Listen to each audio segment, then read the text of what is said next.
അതാരാ ഗാദിയെ ആക്രമിക്കുന്നേ? അറിയില്ല. നമുക്ക് പോയി നോക്കാം.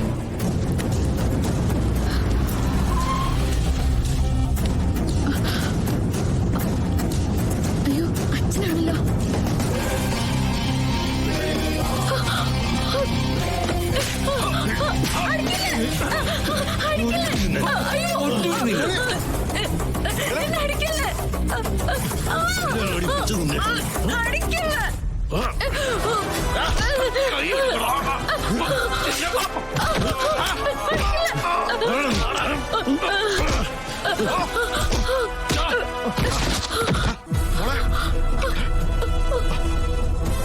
എന്തൊക്കെയാ സംഭവിക്കുന്നേ?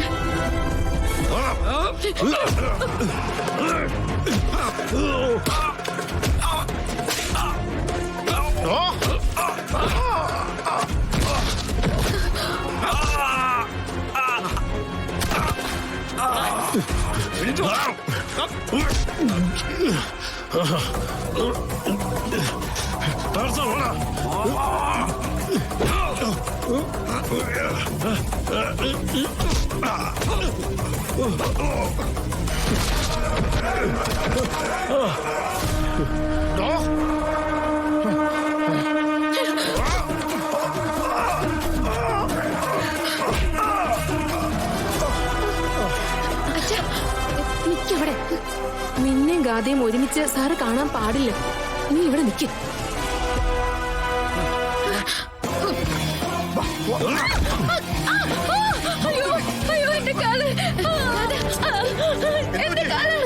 ശരിയാവില്ല.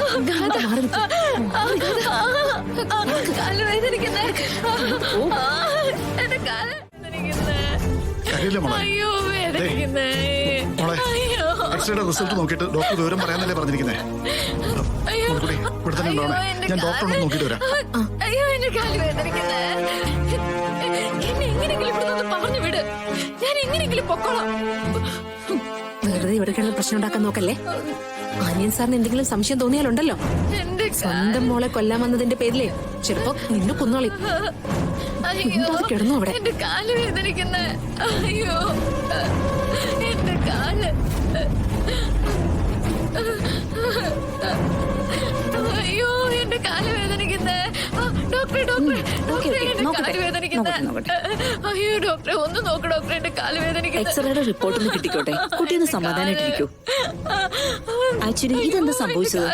ആരെങ്കിലും ആക്രമിച്ചതോ മറ്റോ ആണെങ്കിൽ പോലീസ് റിപ്പോർട്ട് ചെയ്യണം.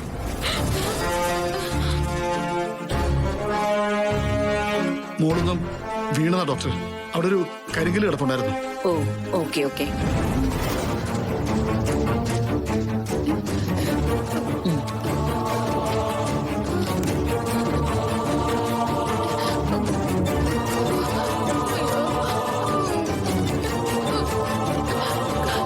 കാലിന് പൊട്ടലുണ്ട്.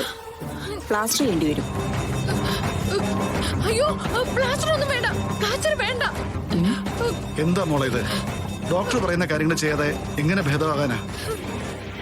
ഡോക്ടർ എന്താന്ന് വെച്ചാൽ ചെയ്തോളൂ. ഓക്കെ.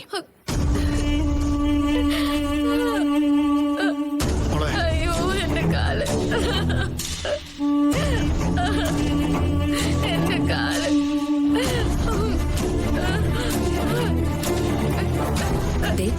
കൃഷ്ണനെ കൊല്ലാൻ വന്നിട്ടേ അതിനുള്ള അനുഭവം കിട്ടിയില്ലേ? രക്ഷപ്പെടണമെങ്കിൽ തൽക്കാലം മിണ്ടാതിരുന്നു അനുസരിച്ചോ.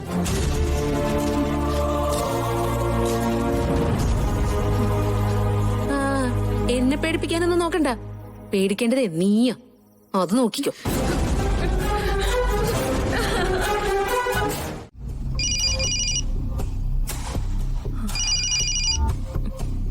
മോളെ, നീ ഇതെവിടെയാ?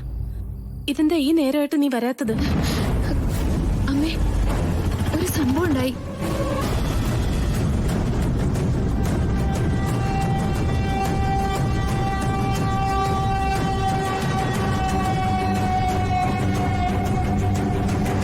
ഗാദിക്ക് നല്ല പരിക്കുണ്ട്.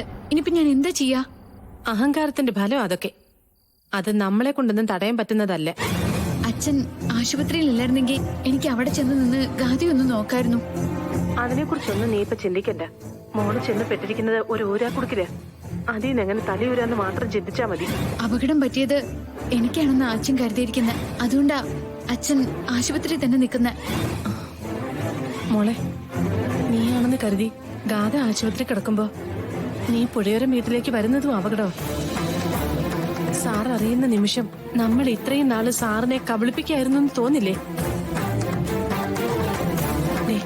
അച്ഛൻ ഇപ്പൊ മോളോട് കാണിക്കുന്ന ഇഷ്ടം നഷ്ടപ്പെടുത്തില്ലേ? ഞാനിപ്പോ എന്താ ചെയ്യാ? ഞാനിതേ ഇപ്പോഴൊരു ഇരുട്ടത്ത് നിക്ക. ആരെങ്കിലും എന്നെ കണ്ട. നീ ഇപ്പൊ വേറൊന്നും ആലോചിച്ചിട്ട് കാര്യമില്ല. മോള് ഗോപാലിന്റെ വീട്ടിലേക്ക് പോയിക്കോ, അവിടെ നിന്നു. എന്നിട്ട് നാളെ നേരം എടുക്കട്ടെ, എന്തെങ്കിലും മാർഗം നമുക്ക് നോക്കാം. ഇത്രയും കാലം ആൽമാറാട്ടം തന്നെയല്ലേ നടത്തിയിരുന്നേ? ഇതിനും എന്തെങ്കിലും ഒരു മാർഗം ഈശ്വരൻ കാണിച്ചു തരും. എന്നാ ശരി, ഞാൻ അങ്ങനെ ചെയ്യാം. ഗാഥയ്ക്ക് പകരം നീ ഒരു സ്ഥലത്ത് ചെന്ന നിന്നെ ആരും തിരിച്ചറിയില്ല. പക്ഷെ അതുപോലെയല്ല നിനക്ക് പകരം ഗാഥ ഒരിടത്ത് ചെന്ന അഹങ്കാരത്തോടെയുള്ള അവളുടെ സംസാരം കേട്ടാൽ തന്നെ അവളെ തിരിച്ചറിയും. ഷോ, എനിക്ക് ഒരു സമാധാനമില്ല. നീ എത്രയും പെട്ടെന്ന് ഗോപാലിന്റെ വീട്ടിലേക്ക് പോ. അവിടെ ചെന്ന് തന്നെ വിളിക്ക്. ഈ രാത്രി നിനക്ക് എന്തെങ്കിലും സംഭവിക്കുന്നത് അമ്മയ്ക്ക് ചിന്തിക്കാൻ പറ്റില്ല. ചെല്ല്, ചെല്ലു മോളെ. ശരി.